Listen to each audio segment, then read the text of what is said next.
Lord Krishna नमन and good morning to all my all sweet dear student. प्यारे विद्यार्थियों, आज हम बात करेंगे इलेक्ट्रोलाइसिस के बारे में। The passage of a direct electric current through a ionic substance that is either molten or dissolving in suitable solvent, resulting in chemical reactions at electrodes and a separation of material। यानी कि एक ऐसा रास्ता, passage means रास्ता, of direct electric current का, यानी कि DC current का एक ऐसा मतलब way through an ionic substance, किसी भी आयनिक सब्सटेंस में, दैट इज आइदर मॉल्टन, या तो वो पिघली हुई अवस्था में होगा, और डिजॉल्व इन सुटेबल सॉल्वेंट, या वो किसी कहीं पे घुली हुई अवस्था में होगा, resulting in chemical reaction.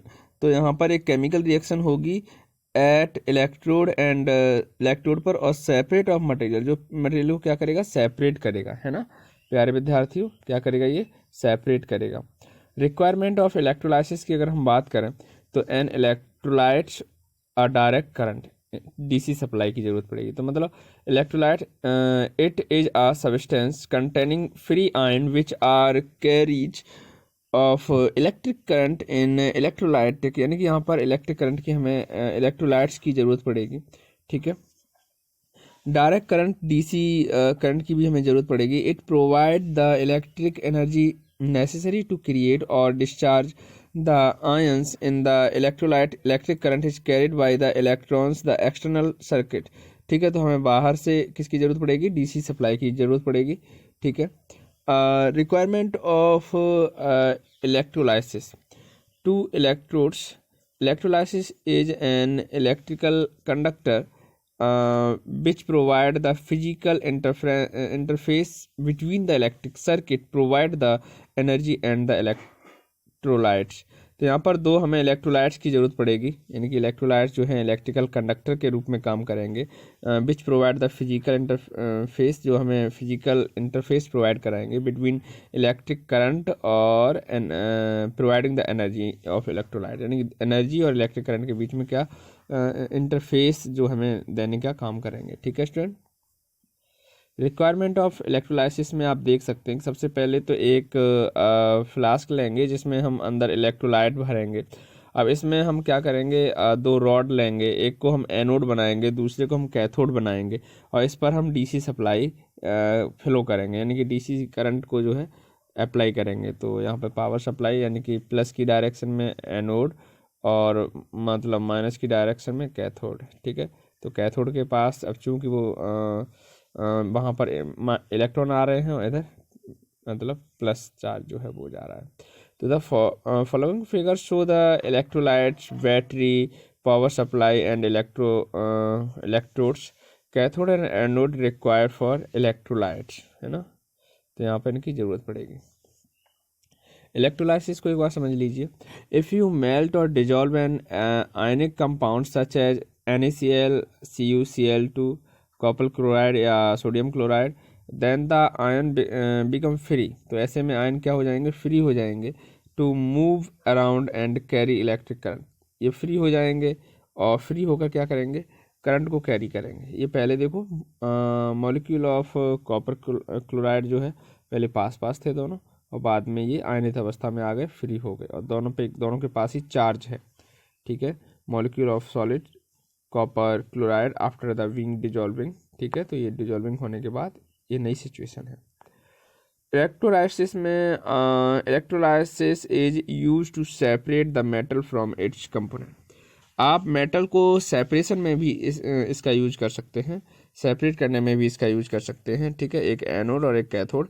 Cathode पर अलग मतलब क्लोराइड आयन जो हैं वो कहाँ पे जा रहे हैं, क्लोराइड आयन जा रहे हैं आपके प्लस वाले एंड की तरफ, और कॉपर आयन जा रहे हैं आपके माइनस वाले एंड की तरफ, है ना, ठीक है।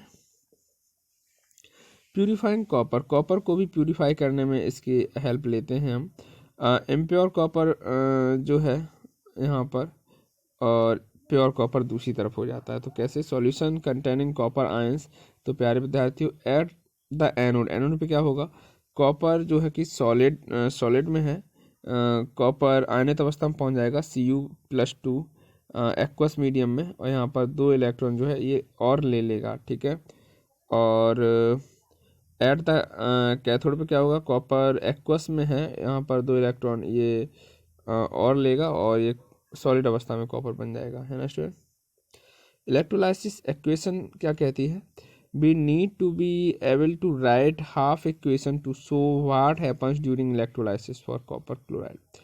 तो आप यहाँ पे एक रिएक्शन लिख सकते हैं, at the negative electrolyte the positive ions gain electron, यानी कि जो आपका नेगेटिव इलेक्ट्रोलाइट है वहाँ पर पॉजिटिव आयन जो है वो गेन करेगा, अपोजिट ही तो करेगा, आपको जहाँ प्लस है वहाँ माइनस करेगा। द हाफ इक्वेशन कॉपर +2, यहाँ पर 2 इलेक्ट्रॉन और ले लेगा तो ये कॉपर सॉलिड में बन गया था। अभी मैंने बात की थी, ये कॉपर किस में बन गया था, सॉलिड में। पहले वाला कॉपर किस में था, एक्वस मीडियम में था।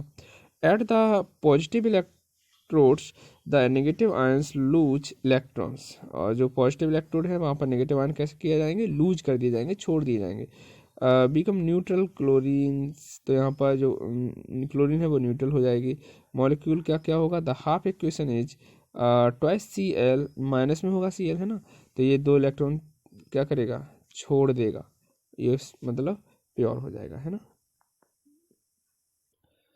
प्यारे विद्यार्थियों, एक्टिविटी नंबर 5 हम अपनी बुक में देखेंगे। To make an electric pen and write using electricity, electric pen बनाना और इलेक्ट्रिसिटी की सहायता से उसका यूज करना। डिजॉल्व पोटेशियम आयोडाइड यानी कि Ki इन स्टार सॉल्यूशन, तो हम क्या करेंगे, पोटेशियम आयोडाइड को कहाँ पे डिजॉल्व करेंगे, स्टार सॉल्यूशन में।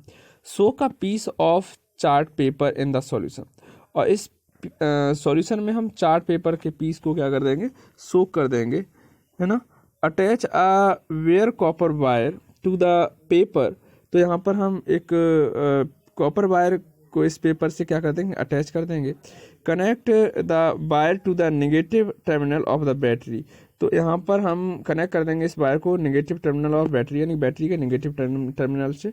Now take another wire and connect it to the positive terminal of the battery, तो यहाँ पर अब हम दूसरा वायर लेंगे जिसे हम कनेक्ट करके पॉजिटिव टर्मिनल यानी कि बैटरी के पॉजिटिव टर्मिनल पर अटैच कर देंगे। Now you can use the wire as a pen to write on other side of the paper, तो आप यहाँ पर मतलब लिखने का कार्य भी कर सकते हैं, जैसे कि a home made electric pen, कैसे, देखो यहाँ पर एक साइड तो आपने जोड़ी दिया था, दूसरी साइड से भी आप जोड़ने का कार्य करेंगे, है ना। तो ये इलेक्ट्रिक पेन का भी आप यहाँ पे यूज कर सकते हैं, ये एक्टिविटी आप कर सकते हैं, ठीक है, यदि आपके पास एप्लियंस हैं, यदि आपके पास इंस्ट्रूमेंट हैं तो, ठीक है। अब यूज ऑफ इलेक्ट्रोलाइसिस की अगर हम बात करें तो we can use electrolysis to make an electric pen, हम इलेक्ट्रिक पेन में इसका यूज कर सकते हैं, ठीक है। यहाँ पर क्या था, आपने electric pen by performing activity 5 आपने देखी थी, solution potassium iodide dissociate into potassium and iodine ion, तो यहाँ पे Ki अलग अलग हुआ था, पोटेशियम आयन और आयोडाइड में, आयोडाइड मतलब पोटेशियम आयोडाइड अलग अलग टूट गए थे, आयनित अवस्था में आ गए थे। आयनित अवस्था, आयनित अवस्था का मतलब होता है कि अपने चार्जेबल स्टेट में पहुंच जाता है कोई भी, ठीक है, elements.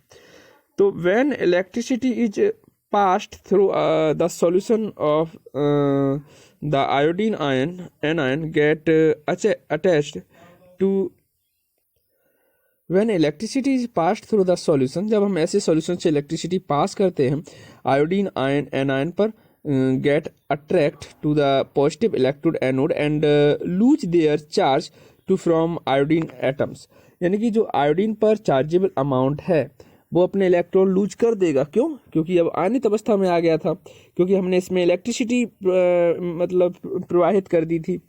The iodine release produce blue black colour, तो ये यहाँ पर आयोडीन जो है ब्लू ब्लैक कलर जो है प्रोड्यूस करेगा सब्सटेंस विच स्टार्च के साथ।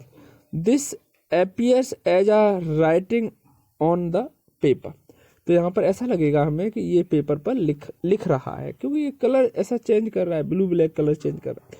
Electrolysis is used in the extraction of metal, metal को एक्सट्रैक्ट करने में हम इलेक्ट्रोलाइसिस का यूज कर सकते हैं।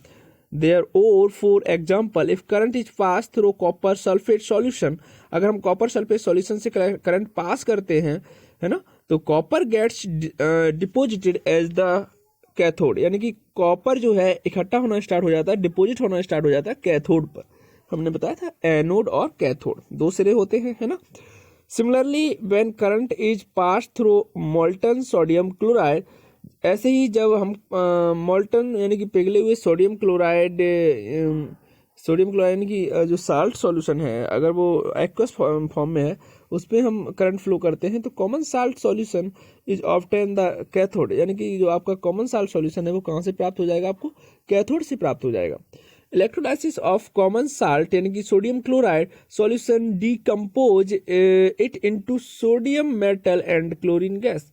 तो अगर हम इसे आयनित अवस्था में यहाँ पर हम मतलब एक तरह से अगर हम करंट फ्लो करते हैं तो ये अपनी अपनी सिचुएशन में पहुंच जाएंगे। जैसे सोडियम क्लोराइड है ना दोनों, तो सोडियम मेटल है और क्लोरीन गैस है, तो ये दोनों अलग अलग हो जाएंगे, डिसोसिएट हो जाएंगे, डिकम्पोज हो जाएंगे, अपघटित हो जाएंगे।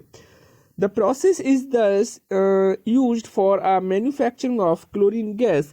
तो इस प्रोसेस के द्वारा हम क्लोरीन गैस बनाने का कार्य करते हैं, मैन्युफैक्चर करने का कार्य करते हैं।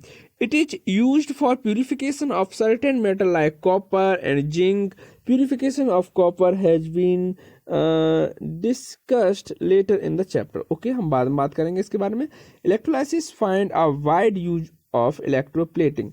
इलेक्ट्रोलाइसिस का यूज हम मतलब इलेक्ट्रोप्लेटिंग में भी करते हैं। ठीक है स्टूडेंट, तो हम नेक्स्ट वीडियो में आपको बताएंगे इलेक्ट्रोप्लेटिंग के बारे में। Thank you.